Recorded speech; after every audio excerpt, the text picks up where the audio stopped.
Delhi assembly ఎన్నికల్లో Aam Aadmi party ఓడిపోవడం ఊహించిందేమీ కాదు. ఇతర రాజకీయ పార్టీల సంస్కృతికి భిన్నంగా రంగంపైకి వచ్చి ఎన్నో ఆశలు రేపిన పార్టీ క్రమేపీ అదే సంస్కృతిని పూర్తిగా వంట పట్టించుకున్న తర్వాత ఏం జరుగుతుందో అదే జరిగింది. కానీ ఆప్ ఓటమిని ఈ కోణం నుంచి చూడటంలో కొత్తేమీ ఉండదు. పుట్టుక, ఉన్నతి, క్షీణత అనేవి ప్రతి రాజకీయ పార్టీకి తప్పవనుకుంటే ఆప్కి ఈ పరిణామ సూత్రము వర్తిస్తుందని తేలికగానే సరిపెట్టుకోవచ్చు. కానీ కొన్ని పతనాలను, క్షీణతలను సాధారణ దృష్టితో చూడలేం. కొన్నిటిని భవిష్యత్తు కోణం నుంచే చూడగలం. అప్పుడే దాని ప్రాధాన్యత సరిగా అర్థమవుతుంది. దేశంలో ప్రజాస్వామ్యం బాగా వేళ్లూనుకున్నదని, ఈ కారణం రీత్యానే అభివృద్ధి చెందుతున్న దేశాల్లో భారత్కు సరితూగగల దేశమేదీ లేదని మనం అందరము నమ్ముతాం. ప్రపంచంలో పేరెన్నికగల విశ్వవిద్యాలయాల్లో రాజనీతి శాస్త్రంపై ఉద్దండులని పేరు తెచ్చుకున్న మహామహులందరూ భారత ప్రజాస్వామ్యంతో పోల్చగల నమూనా ప్రపంచంలో ఎక్కడా లేదని గొప్పగానూ చెప్పారు. ఒక వెనుకబడిన దేశంలో అధిక సంఖ్యాకులు నిరక్షరాస్యులైన చోట, సంప్రదాయాలే ఆలోచనలను శాసిస్తున్న చోట, ఆధునిక భావాల వ్యాప్తి కోసం పెద్ద ఎత్తున మేధోరంగంలో సంఘర్షణలు జరగని చోట కింద మీద పడి ప్రజాస్వామ్యం నిలదొక్కుకోవటం వారికి వింతగానూ విశిష్టతగానూ అనిపించింది. మనతో పాటు స్వాతంత్ర్యం పొందిన దేశాలు ప్రజాస్వామ్యంగా పతనమైపోయిన నేపథ్యంలో వారికి అలా కనబడటంలో అసహజం ఏమీ లేదు. ఇతర దేశాల్లోని పరిస్థితులతో పోల్చి చూసుకుంటే మనకు ఇదే అభిప్రాయం కలగక మానదు. లోపాలెన్ని ఉన్నప్పటికీ 7 పదులు నిండిన మన ప్రజాస్వామ్యంపై ఆ అభిప్రాయాన్ని ఏర్పరచుకోకుండా ఉండలేము.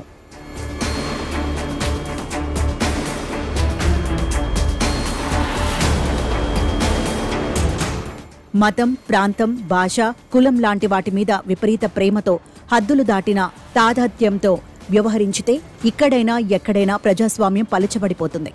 ఈ వైపరీత్యం మన దేశంలో 1990ల నుంచి బాగా పెరుగుతోంది.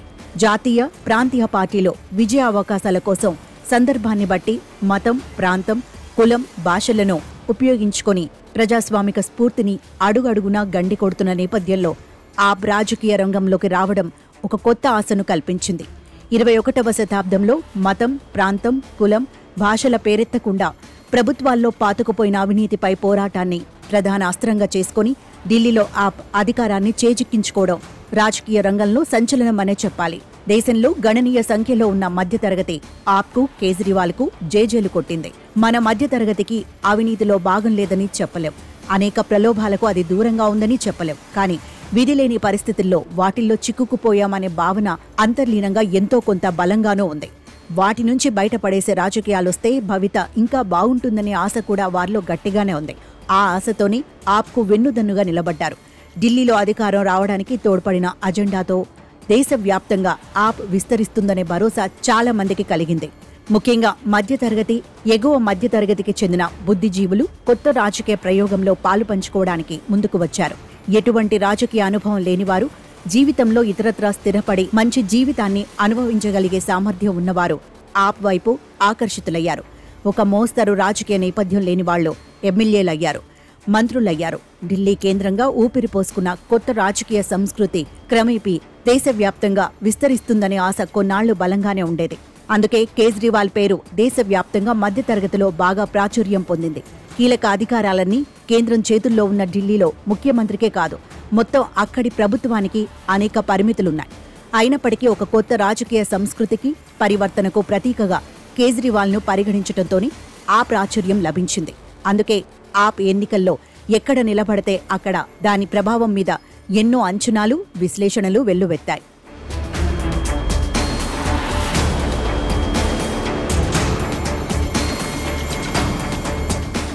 1989 నుంచి దేశంలో కొనసాగుతున్న సంకీర్ణ రాజకీయాలను నిలువరించి 2014 లోక్సభ ఎన్నికల్లో మోదీ నేతృత్వంలో బీజేపీ సంపూర్ణ మెజార్టీని సంపాదించిన నేపథ్యంలో ఆయనకు ప్రత్యామ్నాయం అసాధ్యమనుకున్న పరిస్థితి నెలకొంది.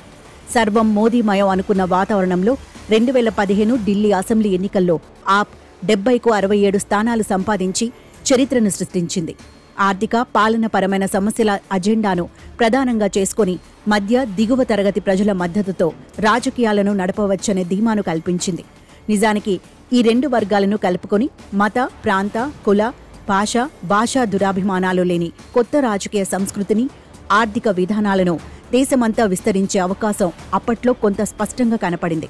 కానీ ఆ విస్తరించే క్రమంలో పాత రాజకీయ సంస్కృతితో సంఘర్షించటం కంటే సర్దుకుపోవటం ఆప్ ప్రారంభించింది. అన్ని విషయాల్లోనూ అది మొదలైంది. దాంతోపాటు క్షీణత మొదలైంది. రాజకీయ విస్తరణకు ప్రజాబలాన్ని మాత్రమే నమ్ముకోకుండా ఇతర రాజకీయ పార్టీల్లాగా ధనబలం కోసం అడ్డదారులు తొక్కటం, మతపరంగా అపరిమిత హిందూ అభిమానాన్ని ప్రదర్శించటం మొదలు పెట్టడంతోనే ఆప్కు ఇతర పార్టీలకు పెద్ద తేడా లేకుండా పోయింది. స్థిర అభివృద్ధి కంటే తాయిలాలతోనే ఓటర్లను ఆకర్షించగలమనే నిర్ణయానికి వచ్చేసింది. ఒక రకంగా తనకి ఇతర పార్టీలకు మధ్యనున్న విభజన రేఖలను ఆప్ తనంతట తానే చెరిపేసుకుంది. మద్యం కుంభకోణంలో ఇరుక్కోవటం దీనికి ఒక ఉదాహరణ మాత్రమే. ఇతర రాజకీయ పార్టీలకు భిన్నమైన అస్తిత్వాన్ని కోల్పోయిన తర్వాత ఆప్ విస్తరణ ఆగిపోయింది. పంజాబ్ ఎన్నికల్లో గెలిచిన తర్వాత మరో చోట ఎక్కడా గట్టి పోటీని ఇచ్చే పరిస్థితిని తెచ్చుకోలేకపోయింది. ప్రాంతీయ, జాతీయ పార్టీలు నాయకుడి చుట్టూ కేంద్రీకృతమై అంతర్గత ప్రజాస్వామ్యాన్ని ఎలా నామమాత్రం చేశాయో కేజ్రీవాల్ కూడా ఆప్ విషయంలో చాలా మేరకు అలాగే చేశారు. వ్యక్తి పూజ హద్దులు మీరిన చోట జనాకర్షణ భారమంతా అధినాయకుడి మీదే పడుతుంది. క్రమేపీ ఇతర నాయకులు జీరోలవుతారు. మహా అయితే నియోజకవర్గాలకే పరిమితమవుతారు. ఏక వ్యక్తిదే సర్వాధికారమైన పార్టీలో రాజకీయ వ్యూహాలు కూడా గాడి తప్పుతాయి.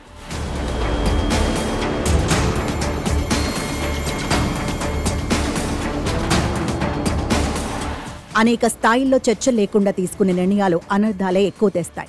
ఇతర పార్టీలతో పొత్తులపై అరమరికల్లేని చర్చలు ఆప్లో జరిగాయని విశ్వసించలేం. పొత్తులే లేకుండా ఒంటరిగా వెళ్లాలన్న కేజ్రీవాల్ నిర్ణయాలు సొంత పార్టీకే కాక మిత్ర పార్టీలకు పలు సందర్భాలలో నష్టాలను తెచ్చాయి. అవినీతి వ్యతిరేక ఉద్యమంలో పాల్గొని కొత్త రాజకీయ సంస్కృతి కోసం నిజాయితీగానే ఒకప్పుడు ప్రయత్నించిన చరిత్ర మరీ పాతది కాకపోవటం వల్ల ఆప్ నాయకుల్లో కొందరైనా ఇంకా కొట్లాడే స్థితిలో ఉన్నారు. భవిష్యత్తులో కేజ్రీవాల్ వేసే అడుగులను బట్టి వీళ్లలో ఎంతమందిని నిలుపుకుంటారన్నదే ఆధారపడి ఉంటుంది. ఆప్ ప్రస్థానాన్ని నిశితంగా పరిశీలిస్తే ఒక విషయం స్పష్టమవుతుంది. బలమైన సంస్థాగత నిర్మాణాన్ని, సిద్ధాంత బలాన్ని కలిగి ఉన్న బీజేపీ లాంటి పార్టీని ఎదిరించి నిలబడటం చాలా కష్టమని తెలుస్తుంది. కేంద్ర ప్రభుత్వం దగ్గర ఉన్న అసాధారణ బలాన్ని ఉపయోగించిన బీజేపీ ఆప్ని ఎన్ని రకాలుగా ఉక్కిరిబిక్కిరి చేసిన విషయాన్ని తోసిపుచ్చలేం. అన్ని నిర్ణయాలను లెఫ్టినెంట్ గవర్నర్ వీటో చేసే అధికారాలు ఉన్న నేపథ్యంలో ఎన్నికైన ప్రజాప్రభుత్వానికి అధికారాలేమిటో స్పష్టం చేయాలని సుప్రీంకోర్టు గడపను తొక్కాల్సి వచ్చింది. సుప్రీంకోర్టు ఆ విషయంలో కొంత వెసులుబాటు కల్పించినా ఇతర మార్గాల్లో ఆప్ను చాలా వరకు బీజేపీ కట్టడి చేయగలిగింది. బీజేపీ ప్రచార యుద్ధ ధాటిని కూడా ఆప్ తట్టుకోలేకపోయింది. రాజకీయాల్లో బయటి ప్రత్యర్థులు ఎప్పుడూ ఉంటారు. వాటిని ధీటుగా ఎదుర్కొనటం ప్రజాస్వామ్యంలో అత్యవసరం. ఆప్ దాన్ని సమర్థంగా ఎదుర్కోలేకపోయింది. అది ఈ ఎన్నికలకే పరిమితమైతే పర్వాలేదు. ప్రతిపక్ష పాత్రనే పోషించలేని స్థాయికి అది వెళితే ప్రత్యామ్నాయ రాజకీయ ప్రయోగాలపైనే నమ్మకం పోతుంది. ప్రధాని మోదీతో పాటు బీజేపీ కేంద్ర నాయకత్వం మొత్తం ఢిల్లీ ఎన్నికల్లో గెలుపు కోసం సర్వశక్తులు కేంద్రీకరించిన నేపథ్యంలో ఒక పార్టీగా నిలబడటమే ఆప్ ముందున్న పెను సవాల్. ప్రత్యామ్నాయ రాజకీయాలతో వచ్చే ఏ పార్టీనైనా పాప పంకిలంలోకి లాగే స్థాయికి మన ప్రజాస్వామ్యం వెళ్లిపోయింది. ధనబలం ముందు ఏ పార్టీ అయినా మోకరిల్లాల్సిన పరిస్థితి వచ్చేసింది. ఆప్ తొక్కిన అడ్డదారులు అందులో భాగమే. అందుకే భవిష్యత్తు దృష్టి నుంచి చూస్తే ఆప్ ఓటమిని ప్రత్యామ్నాయ రాజకీయాలకు జరిగిన నష్టంగానే భావించాలి. దాని నుంచి గుణపాఠం నేర్వగలిగితేనే ప్రజాస్వామ్యానికి ఎంతో కొంత రక్ష